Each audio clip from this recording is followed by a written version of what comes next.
Assalamualaikum warahmatullahi wabarakatuh. Kembali lagi dengan saya Priyantina Mulyani. Kali ini kita akan belajar tentang qualitative research methods. Tidak banyak yang akan saya bahas di slide ini, hanya a brief introduction terhadap qualitative research methods. Berikut saya akan menjelaskan key differences antara quantitative dan qualitative research. Yang pertama, fokus. Qualitative research fokus pada kualitas atau meaning dari human experience, sedangkan quantitative research fokus pada more measurable equations seperti menanyakan how much, how many, how frequently. Yang kedua, philosophical roots. Kualitatif berlandaskan pada constructivism dan interpretivism, di mana menganggap setiap individu akan mendevelop subjective meanings dari experience yang mereka alami. Sedangkan kuantitatif berlandaskan pada positivism, di mana beranggapan fisikal atau sosial fenomena adalah independen terhadap observer dan dapat secara objektif diobservasi dan dikuantifikasi. Yang ketiga, goals dari investigation. Qualitative research akan mencoba memahami, mendeskripsikan, dan menemukan meanings dari human experience, sedangkan quantitative research akan memprediksi, kontrol, confirm, dan tes dari hipotesis. Qualitative research juga memiliki goals untuk mengenerate hipotesis. Tipe pertanyaan yang digunakan. Kualitatif lebih cenderung menggunakan open-ended questions untuk menggali seluas-luasnya view atau pandangan dari individual atau sampel yang dipelajari. Sedangkan kuantitatif lebih menggunakan closed-ended questions. Tipe data. Kualitatif research akan mendapatkan data berupa interview data atau observation data atau juga dokumen data dan audiovisual data.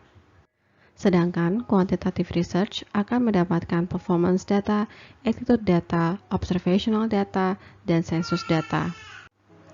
Data collection. Pada qualitative research, researcher akan dianggap sebagai primary interpreter atau primary instrument yang membawa perspektif mereka sendiri terhadap selection dan meaning dari data. Sedangkan kuantitatif akan bergantung pada external instruments seperti tes dan survei. Selanjutnya, data analisis. Kualitatif akan menggunakan teks dan image analysis, sedangkan kuantitatif akan menggunakan statistical analysis. Yang terakhir adalah interpretation. Kualitatif menggunakan themes atau pattern interpretations, sedangkan kuantitatif akan menggunakan statistical interpretation.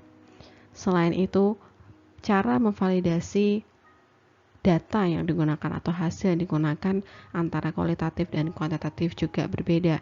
Kuantitatif menggunakan standar dari validitas dan reliabilitas.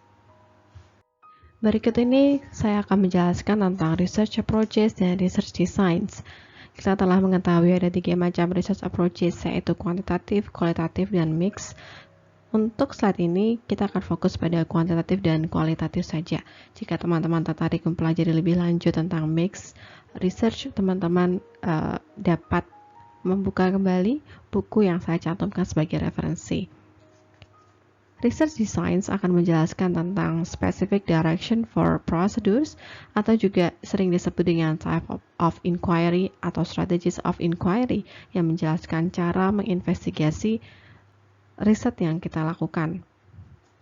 Ada 2 macam research designs untuk quantitative research, yaitu experimental designs dan non-experimental designs seperti survei. Saya rasa teman-teman lebih familiar dengan quantitative approach karena memang mayoritas dari kita penelitiannya tentang quantitative approach. Kemudian qualitative research terdiri dari beberapa macam research designs. Yang pertama adalah narrative research, di mana peneliti akan melakukan studi tentang satu atau lebih individual yang berkaitan dengan kehidupan mereka dan experience mereka. Lalu researcher atau observer akan menceritakan kembali cerita atau experience tentang kehidupan mereka dalam perspektif observer. Kemudian yang kedua adalah phenomenology, yang mengidentifikasi essence atau esensi dari human experiences. Kemudian yang ketiga adalah grounded theory, yang akan menghasilkan teori abstrak dan general tentang sebuah proses action, interactions, grounded in the views of participants. Kemudian, etnografi akan mempelajari sebuah intact culture group dalam natural setting selama jangka waktu yang cukup lama.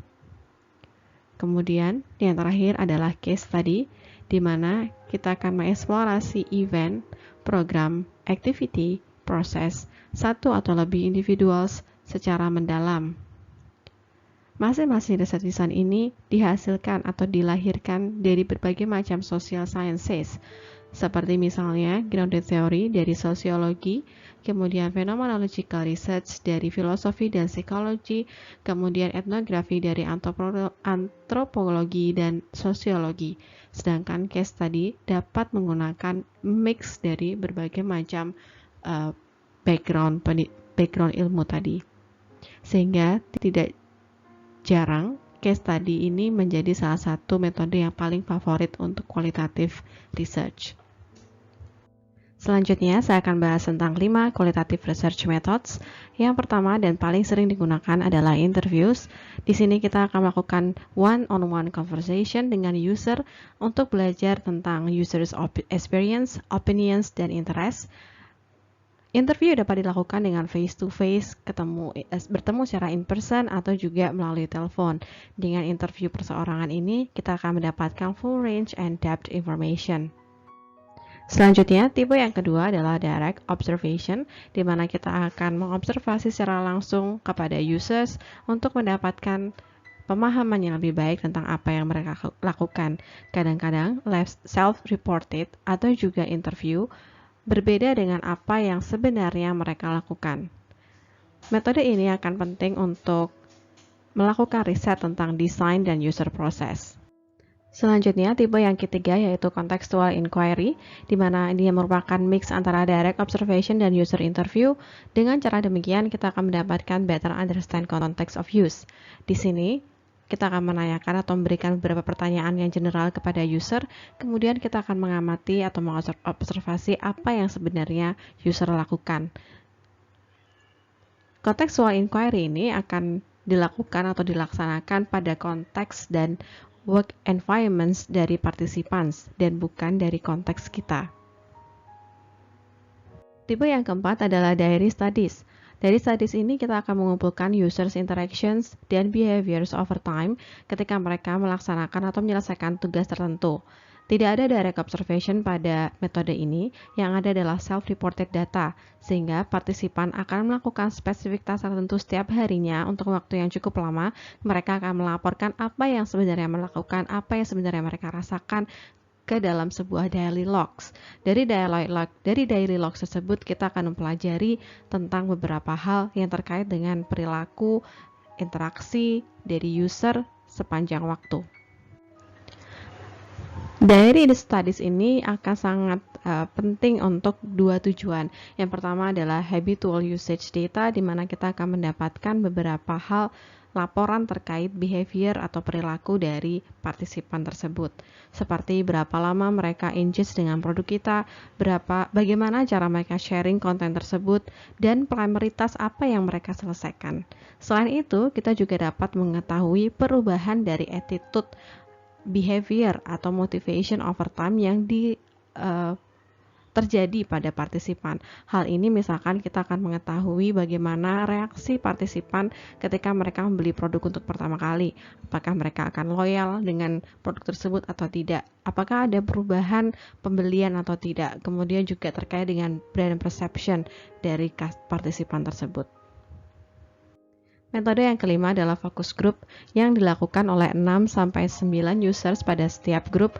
Grup tersebut akan melakukan diskusi pada sebuah set of topics, kemudian mereka akan memberikan verbal comments atau written feedbacks selama diskusi ataupun exercises.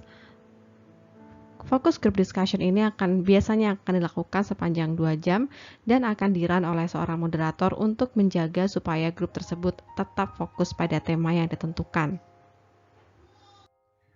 Ada 2 tips yang dapat menjadi pegangan ketika kita melakukan qualitative research. Yang pertama, kita tidak membutuhkan orang yang banyak, tetapi kita membutuhkan orang yang tepat. Dengan 5 orang saja bisa jadi kita mendapatkan insights yang sangat kaya. Selain itu, jangan rely atau jangan hanya tergantung pada satu metode. Gunakan beberapa metode, misalkan 2 atau 3 metode, sehingga selain mendapatkan insight yang kaya, tetapi juga validated information atau validated results dari qualitative research Anda. Terima kasih, sekian kuliah kali ini. Kita akan bertemu next time. Assalamualaikum warahmatullahi wabarakatuh.